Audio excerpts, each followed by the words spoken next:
Okay, that's set for 18 minutes. Now we are off to our next piece.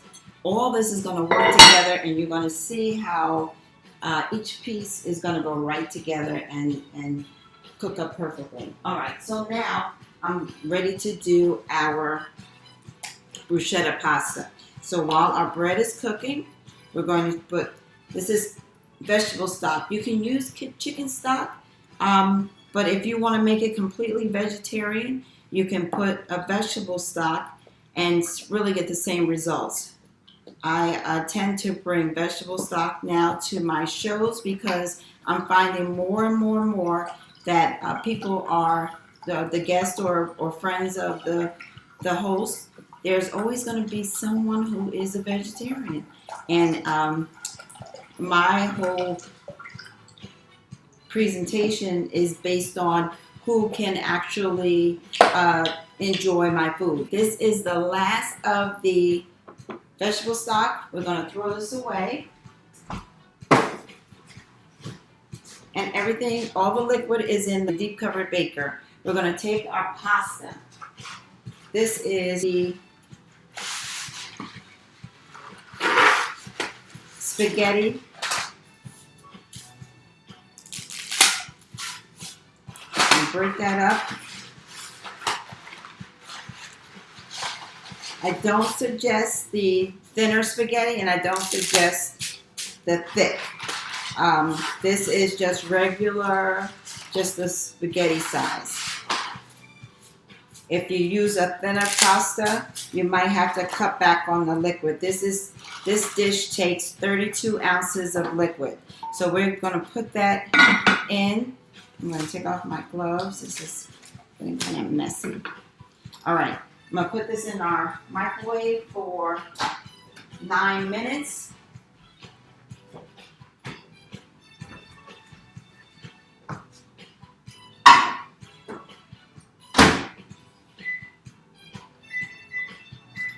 All right, so 9 minutes for that, 18 minutes for our other.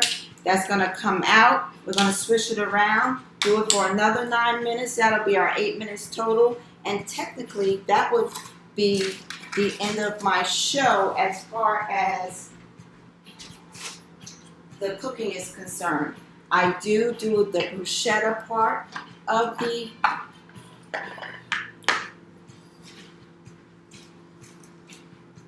rinse these off again. Okay. So now, what I have here is the part that I do during this 9-minute piece for the food that's in the oven and in the microwave. This is going to be our bruschetta topping that's going to go onto our pasta. So this is completely vegetarian. I don't have my, this is the tomato knife. So the tomato knife has the serrated edge, and it's going to allow for you to cut right through. Now I am going to show you a couple different methods on cutting this tomato. So if I take this, do it. Let me think. All right, do it this way. Now I can't do it now because I cut off the end. So let's see. Yeah, I cut off the end, so it's going to ooze out. So I won't do it here. I'll show you how it works. And not cutting off the end first. Okay. So I'm getting this all cut up. These are plum tomatoes. The plum tomatoes are better for this dish because since it's a plum tomato, it doesn't have as many seeds or as much liquid as your, say, your beefsteak tomato or your other tomatoes. Now you can use grape tomatoes on this one. So let's see. Just going to get, or what you could do is just scoop that out and then you would reduce the amount of seeds you have in your dish. I am going to add a little bit of salt to our tomatoes. This is Himalayan sea salt. You get that in there. It has a nice taste. It's not too salty. I'm going to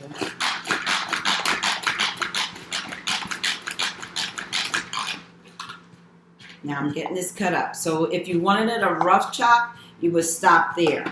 I'm going to continue. Get that cut up even more. You see how that is getting cut up? Now, since I am at that point, I'm going to add our basil. This is fresh basil. Basil that I took from the plant. I'll show you. It's already been washed. And it smells so fragrant. Oh, I love basil. The smell of basil. Okay, so I'm going to add all this basil in with our tomato. How's that? All right. Got that all added in. I'm just going to wipe this off instead of moving away from the camera. Put this over here. Okay, so now I'm going to add our olive oil. Now this olive oil I put into our measure all cup. I'm going to show you with my little measure all cup and the larger one just how these work. So it's 3 sizes. This is more tablespoon size.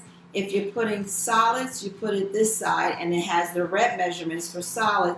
So say if you want to measure a tablespoon of honey. Honey is very sticky, it's messy, but if you put it in here, you push that up and you get the exact measurement. You don't have to worry about scooping it out of the measuring spoon if you're using a measuring spoon, and you're going to get all the honey that you are supposed to have.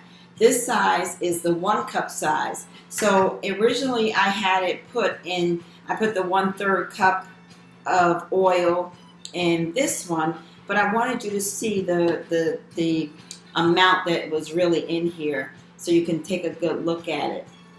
When you're measuring, it's going to go a little bit over the line, just a tad bit, because if you look at it really well, it has a little scoop, and you want to make sure your measurement is close to the way it's supposed to be. So now we're adding in 1/3 vegetable oil. So I put that all in, and this, remember, is going to be our sauce.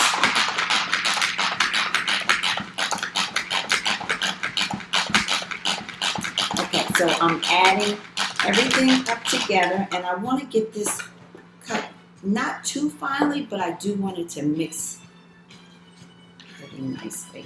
All right.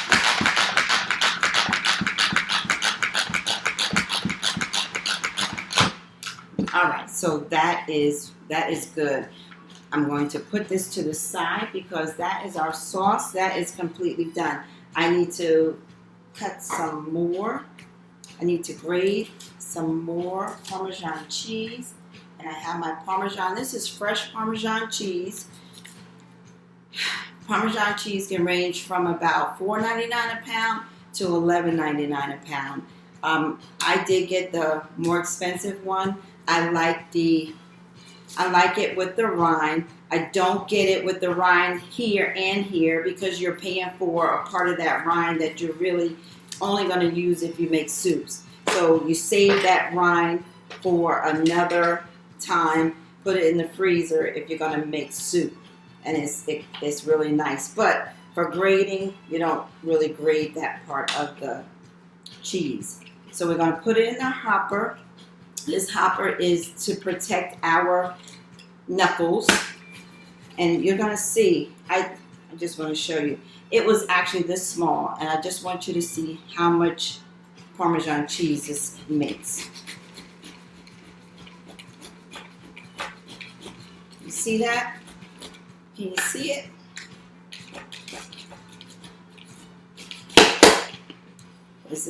It flattened it out. That's how much cheese. I'm going to do the next one.